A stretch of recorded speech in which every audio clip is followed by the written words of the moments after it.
وَلَنَبْلُوَنَّكُمْ، اللہ فرماتے ہیں ہم تمہیں آزمائیں گے، اجتماعی سطح پہ بھی اور انفرادی سطح پہ بھی. بِشَيْءٍ مِّنَ الْخَوْفِ، خوف میں مبتلا کر دیں گے. ہم کریں گے یہ کام، یہ نیچر نہیں کرتی کہ خود بخود ہو رہا ہے. ملحد کہتا ہے بس یہ نیچر کا ایک حصہ ہے، فطرت کا حصہ ہے. فطرت بذات خود کوئی چیز نہیں ہے، اس کو بنانے والا اللہ ہے. بِشَيْءٍ مِّنَ الْخَوْفِ وَالْجُوعِ، بھوک بھی مسلط کریں گے، معاشی نقصان. وَنَقْصٍ مِّنَ الْأَمْوَالِ وَالْأَنفُسِ، مال کا نقصان، جانوں کا نقصان، انسانی ہلاکتیں ہوں گی. وَالثَّمَرَاتِ، پیداوار کا بھی نقصان ہوگا. تو اللہ نے کیا فرمایا ان حالات میں؟ وَبَشِّرِ الصَّابِرِينَ، صبر کرنے والوں کو خوشخبری سنا دے. جو غیر مسلم ہے وہ صبر نہیں کرے گا. دیکھو غیر مسلم کا جو صبر ہے نا، وہ ان کے جو موٹیویشنل اسپیکر ہیں وہ ان کو سمجھاتے ہیں کہ اس صبر کرنے سے جب تم ٹینشن نہیں لوگے تو ٹینشن نہ لینے سے بیماری کا خطرہ کم ہو جائے گا.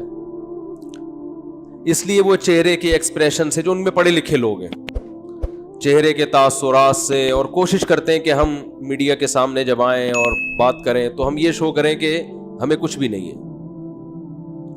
اندر اندر سے گھل رہے ہوتے ہیں وہ.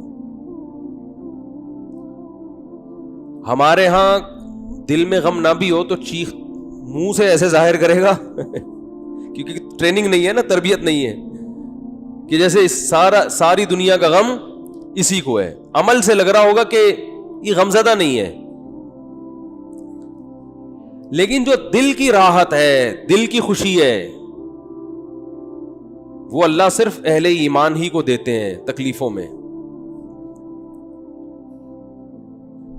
وہ دل کی خوشی کے لیے جو اللہ نے موٹیویشن کی ہے، وہ جملہ غیر مسلموں کے پاس نہیں ہے. فرمایا وَبَشِّرِ الصَّابِرِينَ، صبر کرنے والوں کو خوشخبری سنا دے. خوشخبری، جو ان غموں میں صبر کرے گا. یہ صبر کرنے والے کون ہیں؟ اذا اصابتہم مصیبہ، جب انہیں کوئی مصیبت پہنچتی ہے، مالی ٹینشن آ گئی، بے روزگاری ہو گئی، جانی ہلاکتیں ہو گئی. قالوا، تو یہ جواب میں کہتے ہیں انا للہ، یہ خود سے نہیں ہے، ہم کس کے غلام ہیں؟ اللہ کے.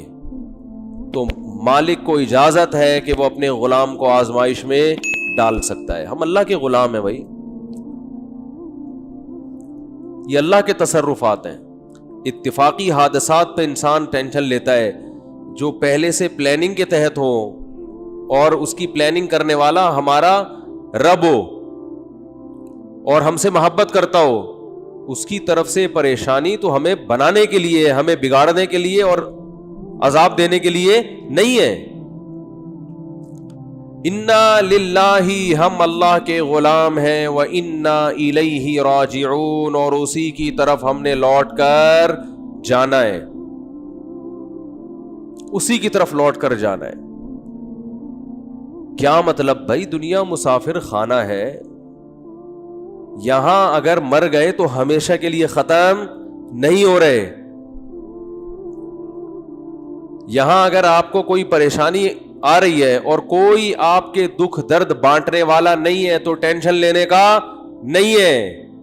اس لیے کہ اللہ ہے، وہ دیکھ رہا ہے اس مصیبت میں کہ یہ کیسے صبر کرتا ہے، اور وہ اس مصیبت میں قیامت کے دن اجر دے گا، نوازے گا. وہ ہمارے حضرت مفتی رشید احمد صاحب رحمہ اللہ تعالی ایک بہت زبردست بات بیان کیا کرتے تھے. فرماتے تھے کہ جیسے کسی کو بخار ہو تو یقینی طور پر کہ اس کو بخار ہے بھی یا نہیں ہے، یہ ماتھا گرم ہونے سے پتہ نہیں چلتا. بعض دفعہ دھوپ سے ماتھا گرم ہوتا ہے، چولہے کے قریب کھڑے ہو کر آپ کوئی چائے پکا رہے تھے، ماتھا وقتی طور پر کیا ہو گیا؟ بولو نا، گرم ہو گیا. حقیقت میں اس کو فیور ہے یا نہیں، اس کا تھرمامیٹر سے پتہ چلے گا. منہ میں آپ لگا دیں، تھرمامیٹر تھوڑی دیر بعد نکال کے چیک کریں, تھرمامیٹر غلطی نہیں کرتا عام طور پہ. تو فرمایا کہ کسی کے ظاہری گیٹ اپ کو دیکھ کر, اس کی تسبیحات اور نماز کو دیکھ کر 100% اس کا اندازہ نہیں ہوتا کہ یہ دل سے دیندار ہے یا نہیں ہے, اس کا آخرت پر یقین ہے بھی کہ نہیں ہے. آخرت میں یقین اس کا کتنا ہے, اس کا پتہ اس وقت چلتا ہے جب یہ کسی پریشانی اور غم میں مبتلا ہوتا ہے. اس وقت اس کا ری ایکشن کیا ہوتا ہے, کس طرح سے یہ ری ایکٹ کرتا ہے. اذا مسہ الشر جزوعا ہے کہ شر پہنچا تو ایک دم چیخنا چلانا شور شرابہ, ہائے یہ کیا ہو گیا, ہائے یہ کیا ہو گیا, ہوئی ایسے چیخ رہے ہیں, پاگل ہو رہے ہیں, میں خودکشی کر لوں گا, میں یہ کر لوں گا, میرے سے نہیں برداشت ہو رہا, یہ اس کا مطلب یہ صرف گیٹ اپ ہے. سمجھ میں آ رہی ہے بات؟ یہ صرف وظیفوں والے ہیں. اور اگر غم میں اور ٹینشن میں انسان کی زبان سے اچھی بات نکلتی ہے, غموں میں, اور میں نے بتایا تھا نا افغانستان میں جو امریکن آرمی آئی ہوئی ہے نا, وہاں سے جو افغانی آتے ہیں بتاتے ہیں کہ جب ان میں کوئی زخمی ہوتا ہے تو بہت چیختے ہیں, یہ بہت چیختے ہیں جیسے پتہ نہیں کیا ہو گیا. فوجی رو بھی رہے ہوتے ہیں, رپورٹ ہے یہ. کسی فوجی کا رونا کتنا برا عمل ہے کہ نہیں ہے؟ میدان جنگ میں فوجی رو رہا ہو, ہم نے تو مسلمانوں میں کبھی ایسا سنا نہیں, اپنے فوجیوں میں بھی کبھی ایسا نہیں سنا کہ فوجی ہو کے رو رہا ہے. ایک شاعر کا شعر یاد آ رہا ہے, اللہ کرے پورا یاد آ جائے. سن میری شہادت کا نہ تو ہوش اڑانا, بچہ اپنی ماں کو کہہ رہا ہے میدان جنگ میں جاتے ہوئے. یہ نظم بھی انشاءاللہ میں ریکارڈ کرواؤں گا اخپل طریقے سے. بچہ میدان جنگ میں جاتے ہوئے اپنی ماں سے کہہ رہا ہے کہ اگر میں شہید ہو جاؤں تو ہوش نہ اڑانا, اسلاف کے ناموس پہ مت داغ لگانا. ہمارے اسلاف کی جو عزت ہے نا وہ اسی سے ہے کہ وہ میدان جنگ میں رویا بولو نہیں کرتے تھے. ان کے ناموس کو داغدار مت کرنا. سن میری شہادت کا نہ تو ہوش اڑانا, اسلاف کے ناموس پہ مت داغ لگانا. ہندو نہ کہیں کہہ دے کہ روتے ہیں مسلمان, کہیں کسی ہندو کو یہ کہنے کا موقع نہ مل جائے کہ مسلمان بھی میدان جنگ میں شہید ہو کر ان کی مائیں بھی روتی ہیں.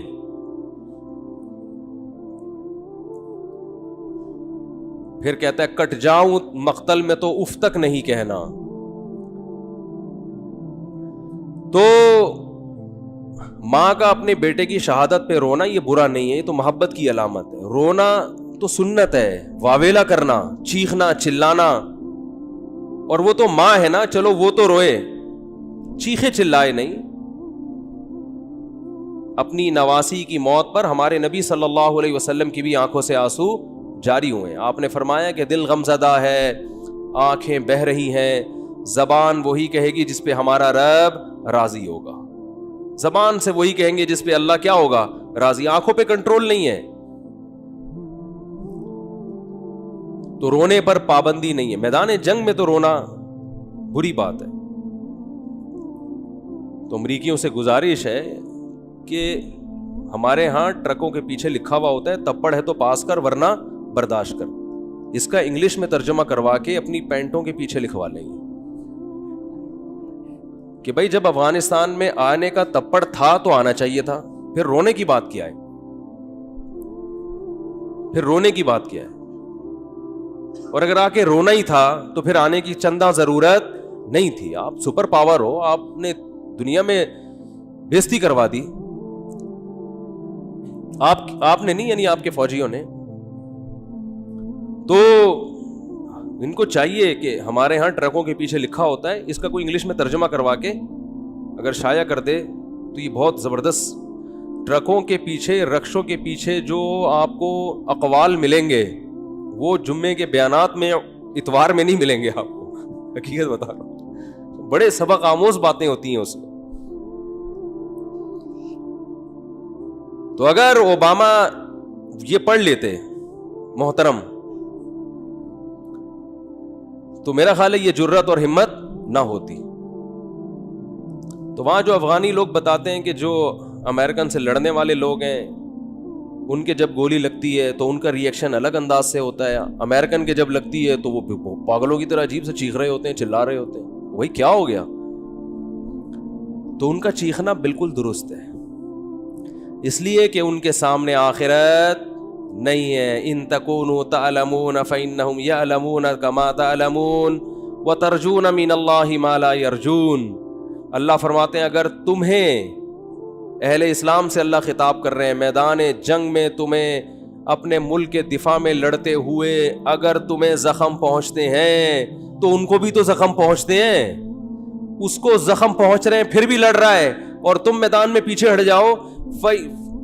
وَتَرْجُونَ مِنَ اللَّهِ مَا لَا يَرْجُونَ, جبکہ تم اس زخم پہ اللہ سے وہ امیدیں لگا کے بیٹھے ہوئے ہو جو تمہارا مخالف امیدیں لگا کے نہیں بیٹھا. تمہارا مخالف صرف گورنمنٹ سے مختلف قسم کی الاؤنس لینے کی امیدیں ہیں اس کو, کہ میں زخمی ہو جاؤں گا اتنے پیسے ملیں گے, میری ٹانگ ٹوٹ جائے گی لکڑی کی جرمنی سے ٹانگ لا کے لگوا دی جائے گی, بس. ان کو اپنے حکمرانوں سے امیدیں ہیں اور مرنے کے بعد تو وہ بھی نہیں ہے. میدان جنگ میں مر گئے تو اب کیا 21 توپوں کی سلامی قبر پہ دی جائے یا 25 توپوں کی, اس سے مردے کو کیا فائدہ ہے؟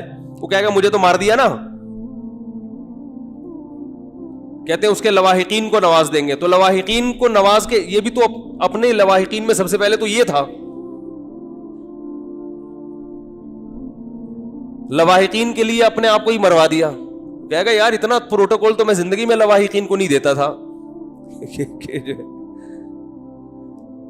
تو یہ مزیداری نہیں ہے, مزیداری ہے ان تکونوا تعلمون فإنهم يعلمون كما تعلمون وترجون من اللہ ما لا يرجون. خدا کی قسم قرآن کی اس ایک آیت نے ایسا مسلمانوں کو موٹیویٹ کیا ہے اپنے قوم کے لیے, اپنے ملک کے لیے, اپنے مذہب کے لیے لڑنے کا, ایسی آگ بھری ہے.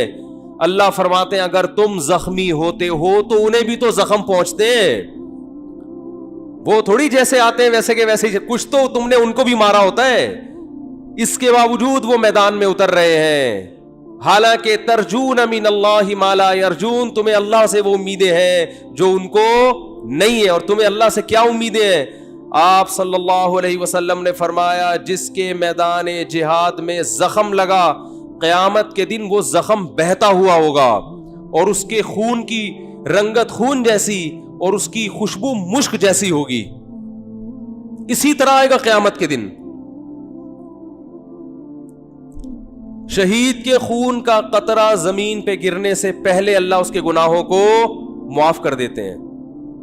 ہم نے تو شہداء کے خون کی خوشبو اپنی ناک سے سونگی. اللہ نے تو ہمیں یہ آیتیں اور یہ حدیثیں یہ دنیا میں نظارہ کرا دیا. ہمیں کیسے کوئی لبرل اور ملحد یہ کہہ سکتا ہے کہ یہ حدیثیں معاذ اللہ غلط ہیں؟ ہم نے تو بھائی اپنی ناک سے سونگی ہے.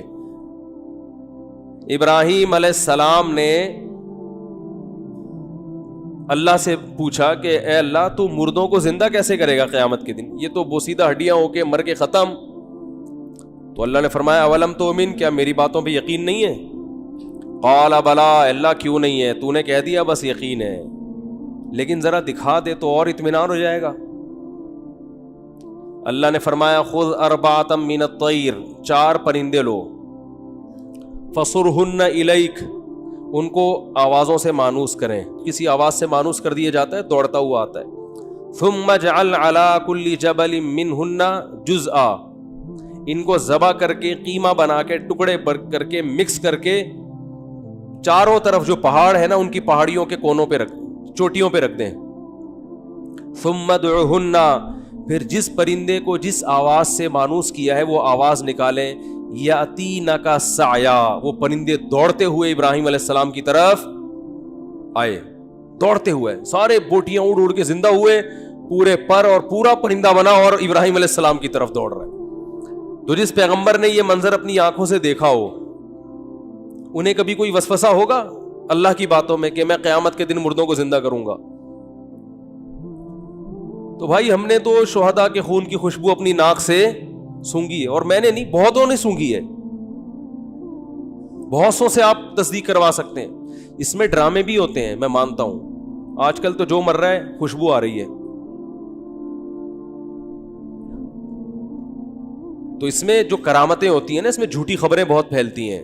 لوگ اپنے بڑوں کو سے عقیدت میں غلو کی وجہ سے ان کو بہت اوپر چڑھا دیتے ہیں، لیکن جو مشاہدہ ہے اس کا تو انکار نہیں ہو سکتا. ہم نے تو خود مشاہدہ کیا، اور ایک کا نہیں کیا ہے، بہت سو کا کیا ہے. تو وَبَشِّرِ الصَّابِرِينَ، میں عرض کر رہا تھا کہ تھرمامیٹر کیا ہے کہ جب کوئی پریشانی آتی ہے تو کیا کرتے ہیں؟ صبر. جیلوں میں لوگوں کی زندگیاں گزر گئی، صبر کر رہے ہیں، منہ سے ان کی کبھی ناشکری کا لفظ ادا نہیں ہوتا. بھائی اللہ اسی پہ راضی ہے. آج آپ دیکھیں کسی خاتون کے چھوٹے بچے کا انتقال ہو جائے، کیسا چیختی چلاتی ہیں، ایسا روتی پیٹتی ہیں، ایسا ڈپریشن، ایسی سٹریس. وہی ہے کہ ہر آدمی بس اس دنیا میں پیڑے کھانے میں لگا ہوا ہے کہ سارے مزے اڑانے ہیں، کوئی ٹینشن نہیں ہو. میری دادی کی اللہ مغفرت فرمائے، انہوں نے مجھے بتایا کہ ان کے 8 یا 9 بچے 7 اور 8 سال کی عمر کو پہنچ کے مرے ہیں.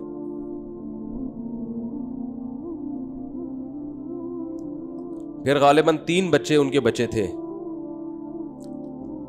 جن میں ایک میرے والد صاحب، تایا اور ہماری پھوپھی تھیں، اللہ تعالیٰ مغفرت فرمائے. ان تینوں کا انتقال ہو گیا، لیکن یہ بچپن میں ہی فوت ہو گئے تھے. ایک دفعہ بتایا کہ ایک بچہ میرا کھیلتا ہوا آیا، 7 یا 8 سال کی عمر تھی. کیسا محبوب ہوتا ہے 7-8 سال کا بچہ ماں باپ کو. آیا ہے، پانی پیا ہے مٹکے سے، گڑھے سے، پانی پیتے ہی زمین پہ گر گیا، انتقال ہو گیا. لیکن ان کا صبر کیسا تھا، بس روتی تھی، ما قدر اللہ، جو اللہ کی طرف سے مقدر ہے. آج ایسے پاگل ہو جاتے ہیں، ایسے بوکھلا جاتے ہیں. طلاقوں کا ریشو بھی اسی لیے کہ ایک دوسرے کو برداشت کر ہی نہیں رہے ہیں. پہلے رشتے وجود میں آتے تھے، میاں میں خرابی ہے، عورت برداشت کرتی تھی، چلو بھائی چلاؤ گزارا چلاؤ. عورت میں خرابی ہے، میاں برداشت کرتا تھا، یار گزارا ہے، سارے مزے دنیا میں تھوڑی ہوں گے. اب نہیں بھائی، عورت کو میاں پورا ایکوریٹ چاہیے، بالکل سر کے بال سے لے کے پاؤں کے ناخن تک ریموٹ کنٹرول کی طرح وہ اس کے اشاروں پہ چلتا ہو.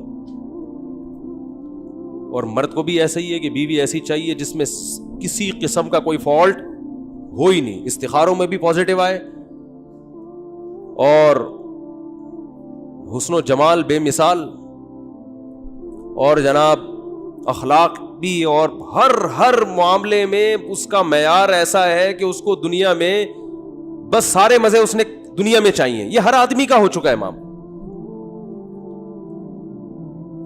بھائی تھوڑا سا دنیا کو آڑا ترچھا کر کے چلاؤ، کنڈکٹر سے عبرت حاصل کرو نا. بار بار کہتا ہوں، بس جتنی بھی بھری ہوئی ہو، کنڈکٹر بس کو چھوڑ کے بھاگتا نہیں ہے کہ یار سیٹ نہیں مل رہی تو میں کہاں بیٹھوں، سارے تو پیسنجر چڑھ گئے. صبح سے شام لٹک کے ناظم آباد سے لانڈی، لانڈی سے ناظم آباد، ہوتا ہے کہ نہیں ہوتا؟ لٹک کے جائے گا. کیا کہ رات کو سوئیں گے آرام سے، کوئی مسئلہ نہیں ہے. پاؤں رکھنے کی، انگوٹھا رکھنے کی جگہ نہیں ہے، مگر ایک دروازے سے چڑھے گا، سب سے کرایہ لے کے دوسرے سے اتر جائے گا. اسے کبھی ٹینشن ہوئی یار یہ کیا مسئلہ ہے یار، جگہ ہی نہیں ہے. سب لوگ عزت کے ساتھ سفر کر رہے ہیں، اور وہ باس جو ہے وہ تو ڈرائیونگ کی سیٹ پہ بیٹھا ہوا ہے مزے سے. میری حالت دیکھو یار، مجھے تو جگہ ہی نہیں مل رہی، جاؤ میں نہیں جا رہا. وہ کہتے کوئی بات نہیں یار، پیسے جب آئیں گے نا جیب میں اتنے سارے تو اڈے پہ رات کو سوئیں گے آرام سے. پھر ان کو نیند بھی ٹائٹ آتی ہے، ان کو جگہ نہ بھی ملے بس کی چھت پہ سو جاتے ہیں، یہ ریڑیوں پہ سو جاتے ہیں. میں نے دیکھے ہیں، جگہ نہیں ملی، ریڑی لگی ہوئی ہے، کوئی پھل والا اپنی ریڑی چھوڑ کر چلا گیا، صبح دوبارہ سے پھل ڈالوں گا، 2-4 گلے سڑے سیب رہ گئے تھے، سائڈ پہ لگایا، سو گئے. تو بھی اس سے سوتے ہیں مزے سے.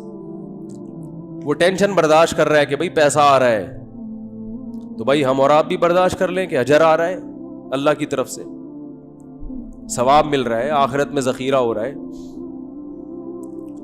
رسول اللہ صلی اللہ علیہ وسلم نے ارشاد فرمایا، ان اللہ اذا احب قوما ابتلاہم، اللہ تعالیٰ جب کسی سے محبت کرتے ہیں اسے آزمائش میں ڈال دیتے ہیں. ایسا بھی ہوتا ہے. فمن صبر فلہ الرضا، پھر ان آزمائشوں میں جو صبر کرتا ہے اللہ اس سے راضی ہو جاتا ہے. آزما لیا، پیغمبروں کو جو اللہ نے آزمایا تو کیسے خطابات دیے. نعم العبد, ایوب علیہ السلام کے بارے میں فرمایا کیا خوب بندہ, ساری زندگی بیماریوں میں گزر گئی, ایک لفظ زبان سے ناشکری کا نہیں نکلا. نعم العبد, یہ اللہ کی طرف سے القابات ملتے ہیں. جیسے ہم لوگ خطاب دیتے ہیں نا, کسی کو بہادری کا خطاب دے دیا, بہادر خان نام رکھ دیا, کسی کو حکیم الامہ کا نام ہم نے دیا, کسی کو قائد اعظم کا نام دیا, کسی کو مادر ملت کا نام دیا, مختلف قسم کے لقب ہم دیتے ہیں ان کی کارکردگی سے متاثر ہو کر. اللہ بھی دیتا ہے لقب. نعم العبد, کیا خوب بندہ, صحیح ہے, کیا خوب بندہ تھا میرا, صبر کی وجہ سے.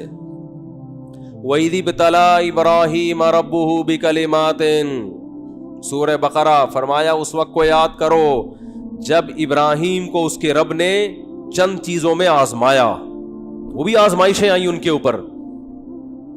فَأَتَمَّهُنَّ, ابراہیم ان آزمائشوں میں پورے نہیں اترے, کامیاب نہیں ہوئے, بہترین طریقے سے کامیاب ہوئے. اتمہن, بہترین طریقے سے ان آزمائشوں میں کامیاب ہوئے. کیسا آزمایا؟ اللہ ہم سب کی حفاظت کرے, ہماری اولادوں کی حفاظت کرے. اگر کسی کی ڈیتھ ہو جائے تو ہمارا ری ایکشن کیا ہوتا ہے؟ لیکن ابراہیم کو حکم دیا جا رہا ہے علیہ السلام کو, خود ذبح کرو اپنے ہاتھوں سے بچے کو. بتاؤ, اللہ کی طرف سے کسی کی موت ہو جائے, یہ بڑی آزمائش ہے. یہ باپ کو خود حکم دیا جا رہا ہے خود کاٹو گلا, یہ تو بہت بڑی آزمائش ہے. میں نے کہا کوئی بات نہیں بھئی, اللہ ویسے بھی تو مار سکتا ہے, میرے ہاتھوں کٹوا رہا ہے, میں کاٹ دوں گا اس کو. ان تمام آیات اور احادیث سے پتہ چلتا ہے کہ اللہ انسانوں کو اپنا غلام دیکھنا چاہتا ہے, اور غلامی کی صورت میں ہی دیکھنا چاہتا ہے. کہ فنڈر بننے کی کوشش بولو مت کرو, فنٹر نہ بنو. جیسے جیسے میں تمہارے ساتھ کر رہا ہوں بس تم نے صبر کرنا ہے, شکر کرنا ہے. ہاں, خود سے آزمائشیں اللہ سے نہ مانگو, خود سے ایسے کام نہ کرو جس سے آزمائشیں تم پر آئیں. یہ پھر اللہ کی مدد بھی نہیں ہوتی, ثواب بھی نہیں ملتا.